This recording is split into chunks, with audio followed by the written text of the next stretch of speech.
Jeg er i huset. Hvorfor står du der og ser så dum ud? Hvad? Kan du ikke lide mig mere? Jo, jeg kan. Hvad er det, du siger om mig? Jeg kan sagtens lide dig, Pip. Jeg har traumer. Hvad? Hvorfor gør du sådan noget her imod mig? Jeg gør ikke Oh noget my mod god, dig. jeg bliver nødt til at have pædagogisk støtte nu. Jeg vil til samtale. What, Pip? Hvad? Pip, hvad lige lidt? Du skal ikke gå tæt på mig. Hvorfor er du gået fra mig? Hvad mener du? Jeg skal ikke gå. Ej, du vil bare gerne væk fra mig. Ej, Pip. Så skal du tæt på mig. Okay. Ja, hej altså ikke. Hej. Jeg hører, du smider din kone ud af huset, altså ikke? Nej, jeg gjorde ej. Nu kaster jeg bare lige ud i rummet, ikke? Men altså, jeg er hendes pædagog og sådan, ikke?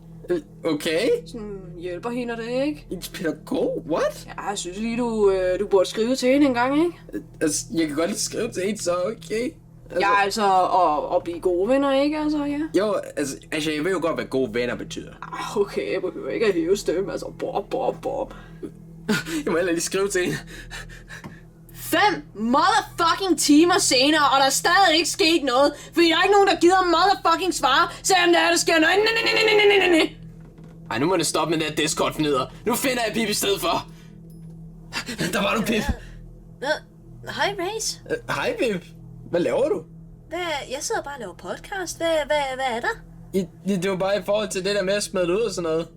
Nå, jamen jeg troede det var bare sådan, altså, jeg troede bare, at det havde du gjort eller et eller andet, og sådan, men det behøver ikke at være et stort problem, altså, jeg kan godt se, hvis det er, at det ikke helt passede. Jeg har ikke lige regnet med, at du var kommet herned og konfronteret mig, fordi jeg tænkte bare, at du ville svare mig på Discord, og så skulle jeg bare sige alt muligt til dig, og hvor ligeglad jeg er med dig, og alt det der. Jamen, så det hele er okay? Ja, det er helt i orden, altså, jeg kan godt se det, og det er helt fint. Jeg synes bare, du gjorde en stor deal ud af det, men altså... Hvad er det, du siger om mig? Jeg vidste, du havde mig! Men hvad? Din fucking psykopat, du havde mig af ingen grund! Jeg havde det! Jeg vil til samtale, og jeg ved det kl. 12, og jeg kommer for sent! Og jeg må kun tage min pædagog med, men du må ikke tage nogen med! Men hvad? Du må ikke tage dine forældre med! Hvad så hvis Du skal ikke sidde og klynke, for det er dig! Det er ikke dig, der er offret! Det er mig, der er offret! Vi ses til en samtale kl. 12! Eller 12:15, fordi jeg kommer for sent. Pip, what? Ja, altså velkommen til den her samtale, ikke? Nu skal vi få jer på gode planer og sådan noget igen. Jeg guess, ja, det er hvad jeg gerne vil. I skal ikke komme her og snakke om alt det der er sket bag jer, ikke? Det skal I bare lægge bag jer, ikke? Altså, jo, men det er godt nok hende, der har startet det. Jeg har slet ikke haft nogen problemer. Du kan godt se, hvad jeg mener, ikke? Jo, altså, men nu skal I lige efter den her samtale, så er jeg meningen, I skal blive rigtig gode venner igen, og I skal komme på gode planer, ikke? Altså gode venner, ikke? Jo, selvfølgelig. Det er rigtig godt, ikke? Ja. Jamen, jeg har det bare så hårdt. Jeg har det så hårdt derhjemme, og jeg kan bare ikke tage det mere, altså. Og han er bare så ligeglad. Jeg er bare sådan hans therapy friend. Men hvad så med mig? Altså, skal jeg så slet ikke tænke på mig selv? Ej, kan du se, hvor selvisk han er? Ja, det kan jeg godt se, ikke? Altså, Race bør også lige at tage hensyn til andre omkring dig, ikke? Og det nytter jo ikke at være sådan, egoistisk, ikke? Jo, I guess. Det er ikke så godt. Jo. Jeg skal lige på toilet. Okay. Kan du hjælpe mig? Altså, hvorfor kan du ikke rejse dig op? Sleep paralysis. Jamen, hvordan kan du så Der står en dæmon over hjørnet med en nissehue på. Ja, så rent metaforisk, ikke? Altså, hvor det er billedtale, ikke? Eller billedsprog. Jo, selvfølgelig. Okay, jeg hjælper dig lige. Oui. Så er jeg hjulpet ind på toilettet. Ja, det er jo godt, ikke? Så kan I lige tage en lille snak og komme på gode plan igen, ikke? Ja, altså, jeg vil gerne lige sige noget først. Fordi jeg har optagelser af naboerne, der kommer og siger til mig, at du har bagtalt mig til dem. What? Jeg har det på video. Jeg kan vise dig det. Ja, altså Pip, det beviser jo faktisk ikke en skide, vel? Men altså, det skal vi jo ikke lige tage op. Vi skulle jo glemme de ting og lægge det bag os, ikke? Det her er så uretfærdigt. Det er meningen, jeg skal have ret. Jeg vil have en ny samtale efter jul, så vi kan få en rigtig lorteferie. Oh my god. Ej, altså for helvede, ikke? Fuck er det her for noget, altså? Fucking lortekælling skal sidde ude på toilettet der. Vi kan ikke få noget galt, altså. Jeg har fandme ikke tid tilbage på min kalender, ikke? Ja. Ja, du går bare hjem igen, din lille mand, ikke? Okay. Jeg forstår ikke noget mere. Hvorfor er det, du trækker vejret sådan der? Trækker hvad sådan der? Ved du hvad? Jeg kendte en præcis på samme måde på Eskilstrup, og han var så ond og modbydelig mod mig, og så snakkede han bag ryggen på mig. Han bagtalte mig helt vildt. Er det også sådan, du er nu? Nej! Ved du hvad, jeg kan genkende det alt sammen. Du er sådan, du er. Ved du hvad? Nej, Pip. Hvad laver du? Jeg traumer. Og jeg tænker mig at skyde dig nu. Det er aldrig en grund, men det er en årsag. Nej, Pip, stop, ikke skade mig. Hold da op. God eftermiddag, Race. Klokken er 2. Og vi skal ud og handle ind til det sidste. Vi skal have de sidste gaver. Det er Black Friday. Okay. Jeg havde den mærkeligste drøm. Jeg drømte, du var sådan en narcissistisk psykopat. Nå, men jeg er faktisk pisse ligeglad. Kom, så skal vi ud og køre. Okay.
Jeg har lige set det sted, Pip. Vi har været her de sidste mange år. Men... Jeg kan ikke engang huske, hvor mange episoder vi har været her. Nej, vi har sgu aldrig været her. Hvad snakker du om? Helt ny udsigt. Jeg er bange for, at det bliver dement i en meget tidlig alder. Jeg tør ikke røven på, at du ryger på plejehjem. Jeg siger bare. Jeg er jo kun lige blevet 40. Jeg kan da ikke allerede blive dement. Jamen, du viser da rigtig gode symptomer på det. Er det gode tegn? Undskyld. Nu går jeg ned til søen. Nu gider jeg ikke vente på dem. Okay. Build a fire and gather round the tree. Fill a glass and maybe come and sing with me.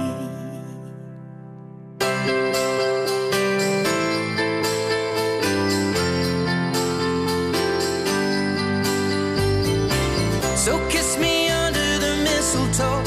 Pour out the wine, let's toast and pray for December snow.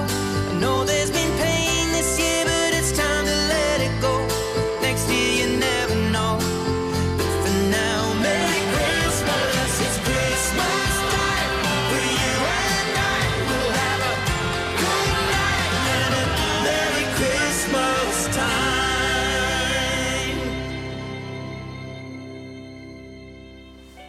Det var en dejlig tur på Ingstofte, Pip. Ja, Nå, hvad så nu? jeg vil gerne på middelaldercentret. Men det er jo lukket, Pip. Det er vildt, da. Vi skal ikke bare tage tilbage til sommertid. Jeg mener ikke frem til sommertid, fordi altså, vi er nødt til at vente et halvt år. Nej, tilbage til sommertid. Men hvordan vil du tage tilbage til sommertid, Pip? Ned. Den her, der var egentlig Trilles ærm. Med den her. The Master Emerald. Hvad er det? Jeg købte den på Ingstofte for en 5'er. Jeg købte sådan en eller anden rødhåret junkie, der så fucking mærkelig ud. Jeg tror, han har en eller anden skin cancer. Han sagde, at den kan alt muligt, sådan tage frem i tiden, og han sagde så også, der var 7 små emeralder derinde, but I don't fucking see him. Ja, okay. Jamen, så kan vi da stille os ud til bilerne for at være klar, I guess. Ja, det tænker jeg. Vi skal lige... Det kan ikke passe, når det er sommertid. Nej, det er det. Let's go.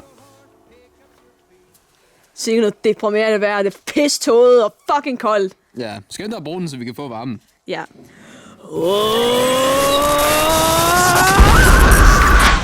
Tid til at gå ind i bilen. Hvor fuck skal du hen? Jeg sætter mig over i bilen. I hvilken bil? I træerne selvfølgelig. Altså, jeg tager Range Rover. Jeg kører i træerne. Så kører jeg i Range Rover. Ja, men det kan du jo ikke, du er en bamse. Du kan heller ikke køre i træerne, du er en bamse. Good point. Okay, lad os så bare tage i-træeren. Eller Range Roveren. Du er så dum. Wait, hvor fuck er Pip henne?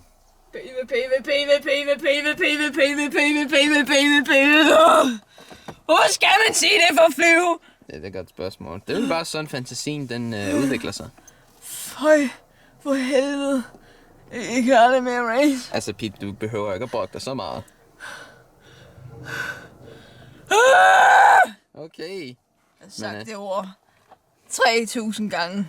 Bare for at flyve herind. Ja, men i det mindste kan du flyve. Er det ikke bare det, du skal være glad for? This is gonna file for a divorce. Jeg What? sidder og venter Nå, på, at vi bliver kørt. jeg ved ikke, hvad jeg har med det at gøre, men altså, okay.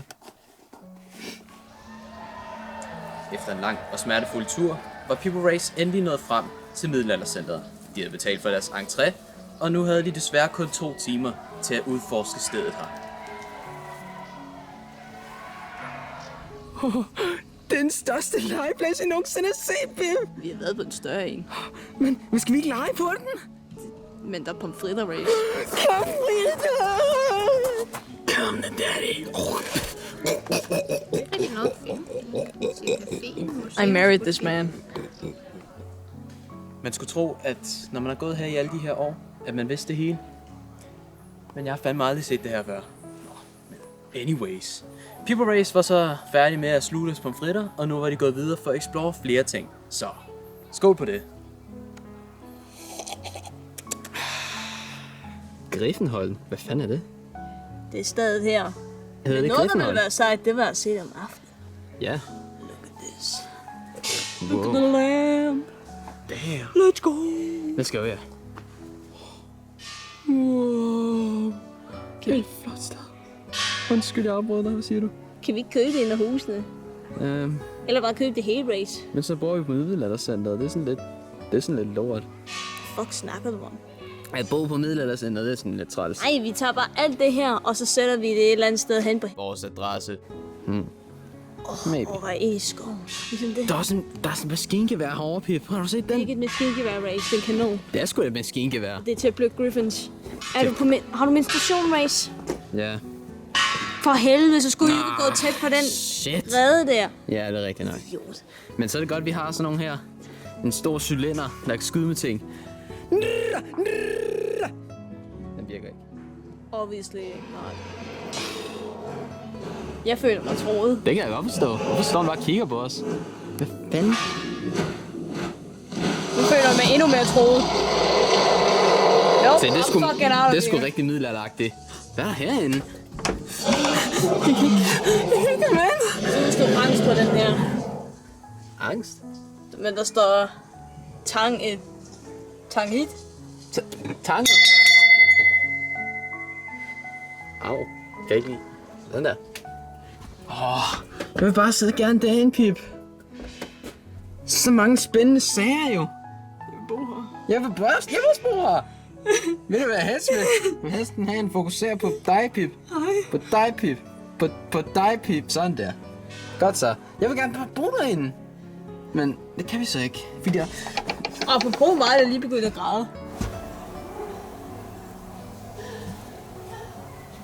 The fuck? I'm going. Det er det fucked up sted.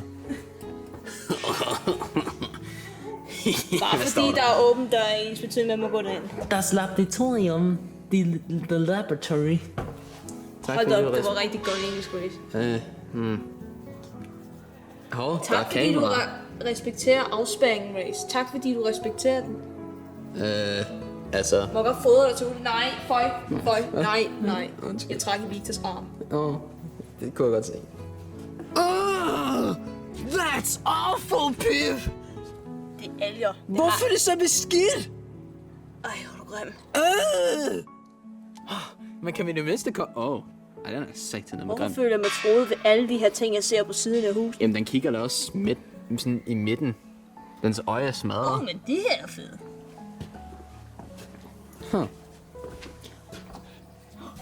Race.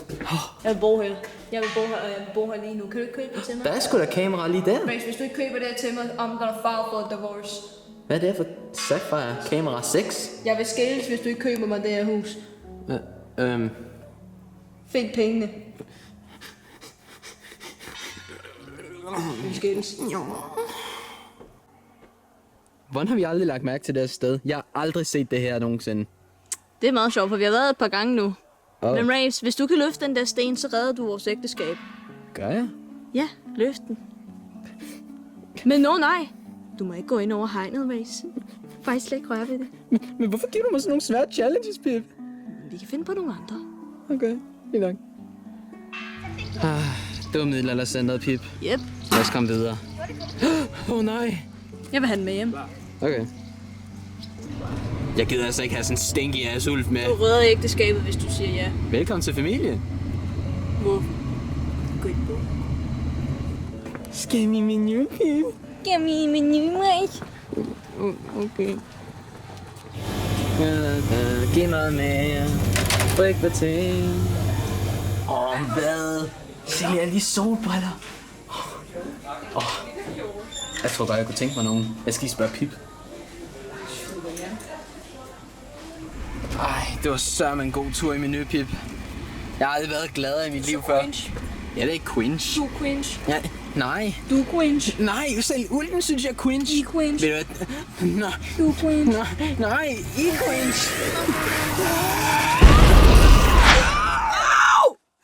What the fuck, Race? Undskyld. Kom ud igen. Ja. Nå, er vi tilbage. Wow. Tilbage til lortevejr og vintertid. Ja. Hvad med ulven, den? Jeez. Den kom aldrig ud af bilen, tror jeg. Nej, den er sikkert død af et heatstroke. Damn. Jeg kunne virkelig godt lide den hund. Ja. Efterlader vi den bare i bilen, eller? Ja, det er ikke vores. Se en herlig tur på middelaldercenteret, Pip. Jeg kan ikke fucking tro, den han virkede. Det var alligevel vildt. Hvordan fik du den for 5 kroner? Det ved jeg ikke, altså han så meget høj ud. Og Og han så også lidt mærkelig ud. Jeg er ikke engang sikker på, at det er noget, der burde være på den her planet. nej. Nå, hvad dag er det så? Er det stadig, har vi samme tidspunkt tilbage? Nej, det er juleaften. Hvad?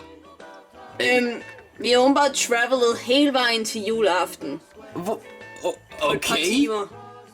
Det vidste jeg ikke kunne lade sig gøre. Nå, Hvordan har ungerne overlevet det? det...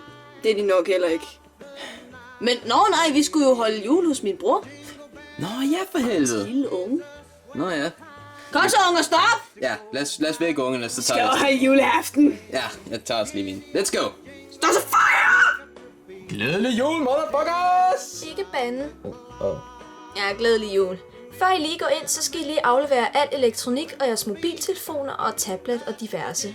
For det er kun din bror, som skal have en mobiltelefon til at tage billeder med. God jul og godt nytår. Wow, så ikke en skuffelse. Så skal vi aflevere os telefoner, som om det er fucking folkeskolen, mand. Ja, sådan er det blevet. Nå, god jul, godt nytår alle sammen. I væltede juletræet. I ødelagt julestemningen! For helvede! So this is Chris. Nå, sådan. Hvor fanden er Pippen? Det var du længere. Og så var det People Race, de forlod bilen, gik ind og betalte for at komme ind i Knuthenborg. Og så var det People Race, de forlod bilen, og de havde endelig kommet ind på middelaldercenteret. Ind i middelaldercenteret. Efter en lang og fuld. Jeg er rigtig fuld. Optager du? Ja, for helvede. Okay. Ja, jeg hører jo fra din kone, at du har smidt hende ud af huset, ikke? Nej, hvad mener du? Altså, det var lige det, hun kom over og sagde til mig, ikke? Altså, nu kaster du... Nå, 5 fucking timer senere, og hun har stadig ikke motherfucking svaret! Nej, nu må det være fandme være slut med det her. Ej, nu stopper det! Ej, nu må det stoppe med det her Discord-fjeder. Fjeder, nej. Jeg vil have en samtale igen her efter jul, så der vi kan gå og få en fucking lorteferie herovre. Jeg har trauma. Og ved du hvad? Det er en god grund til, at jeg vil skyde dig nu. Det er aldrig en god grund, men det er en årsag. Kan vi så ikke bare tilbage? Jeg ryster også for meget på venstre. Pakke. Mand, hvor er det en vild tur. Jamen lige lige før I går ind, så skal I lige aflevere jeres mobiltelefoner og alt tablet, I har.